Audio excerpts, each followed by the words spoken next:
Assalamualaikum warahmatullahi wabarakatuh. Bismillahirrahmanirrahim. Alhamdulillahirabbil alamin.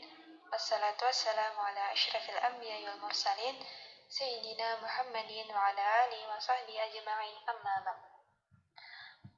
Perkenalkan, kami dari kelompok 3 akan membawakan sebuah PPT makalah kami yang berjudul Unsur-unsur Strategi Pembelajaran Bahasa Arab Tingkat Madrasah Aliyah.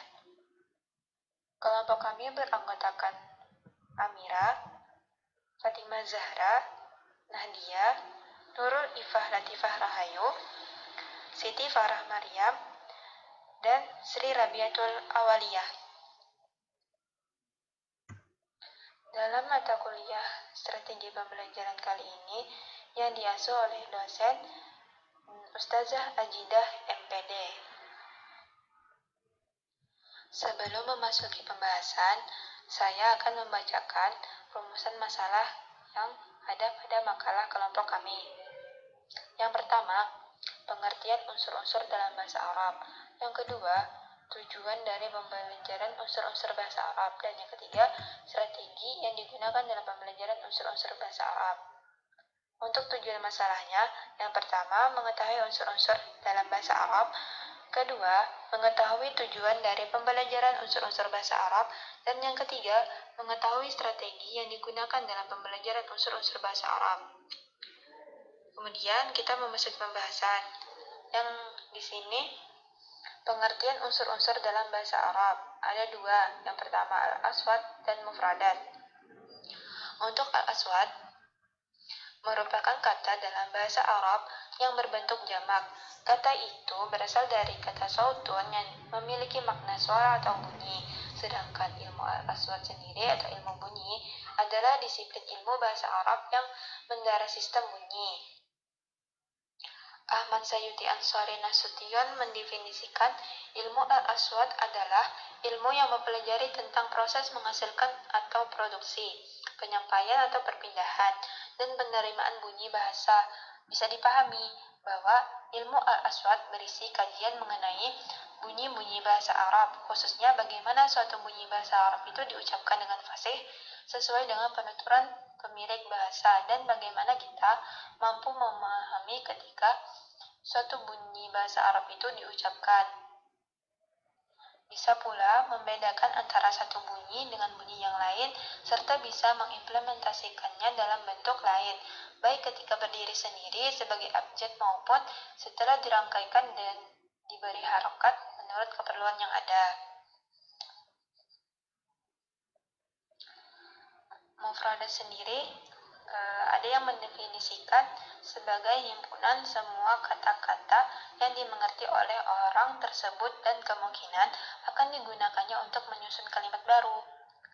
Ilmu mufradat sendiri juga merupakan kumpulan kata-kata tertentu yang akan membentuk bahasa. Kata adalah bagian terkecil dari bahasa yang sifatnya bebas. Pengertian ini membedakan antara kata dengan morfem. Morfem adalah satuan bahasa terkecil yang tidak bisa dibagi atau bagian bermakna yang lebih kecil yang maknanya relatif stabil.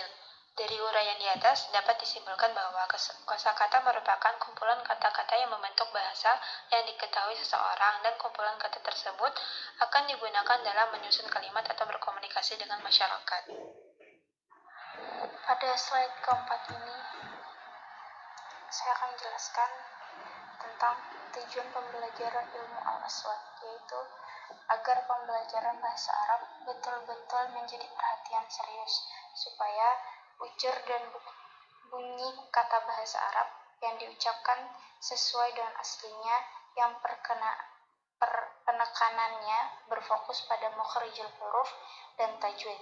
Selain itu juga ilmu bunyi dimaksudkan untuk memperoleh informasi tentang tingkat penguasaan lafal bunyi bahasa. Kemampuan melafalkan bunyi bahasa itu menyangkut aspek bunyi bahasa yang panjangnya bervariasi, mulai dari yang paling kecil dan bentuk masing-masing bunyi bahasa sampai kata-kata lepas frasa, kalimat, dan wacana lengkap. Kemudian, tujuan pembelajaran ilmu al-mufradat ialah Pertama, memperkenalkan kosakata baru kepada siswa dan mahasiswa, baik melalui bahan bacaan maupun faham al-musmu.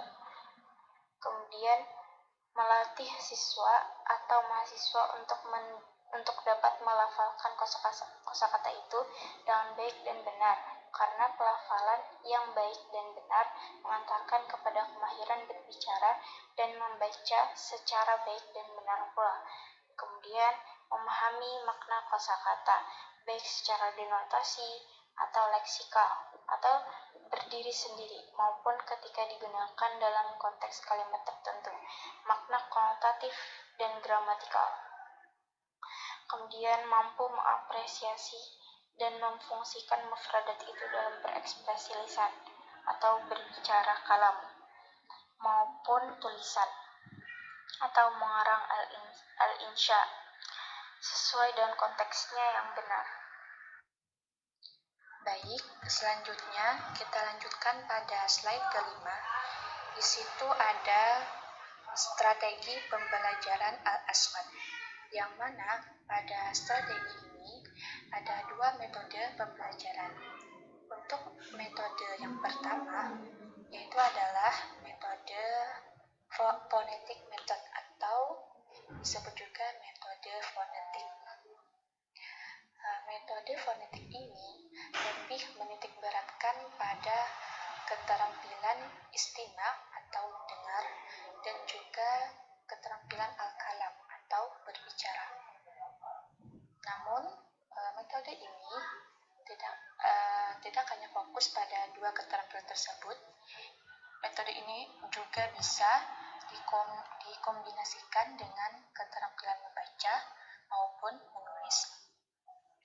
Kita beri contoh. Seorang guru menuliskan satu kata, kemudian kata tersebut ditulis lagi sebanyak 3 kali dengan menggunakan bentuk tulisan yang berbeda. Jadi tulisan pertama dengan huruf hijaiyah, kemudian bentuk kedua dengan notasi peniti, dan bentuk ketiga dengan alfabet.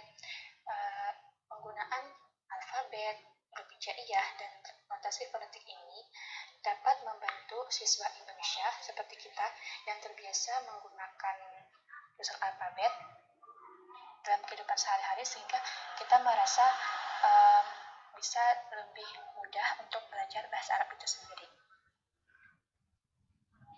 Kemudian untuk metode yang kedua, yaitu metode meme method atau disebut juga metode audiolingual, yang mana metode ini telah digunakan secara meluas di beberapa universitas. Metode ini memiliki tujuan supaya siswa mampu berbahasa secara komunikatif, fasih, dan juga lancar. Untuk itu diperlukan penyesuaian kebiasaan dari bahasa ibu ke bahasa kedua atau bahasa yang dipelajari.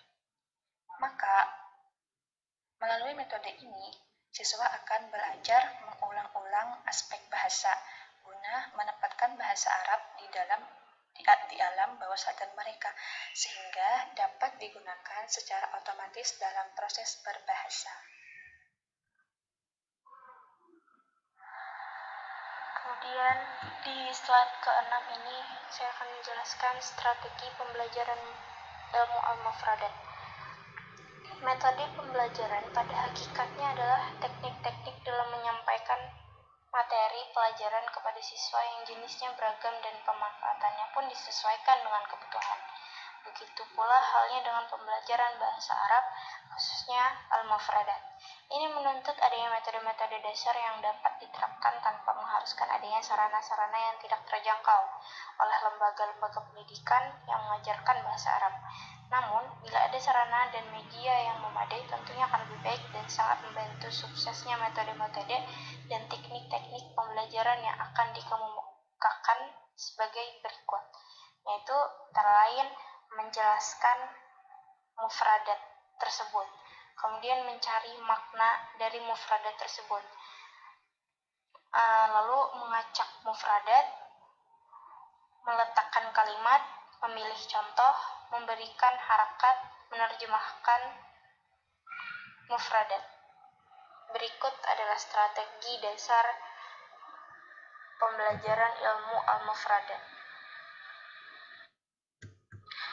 Demikian presentasi dari kelompok kami.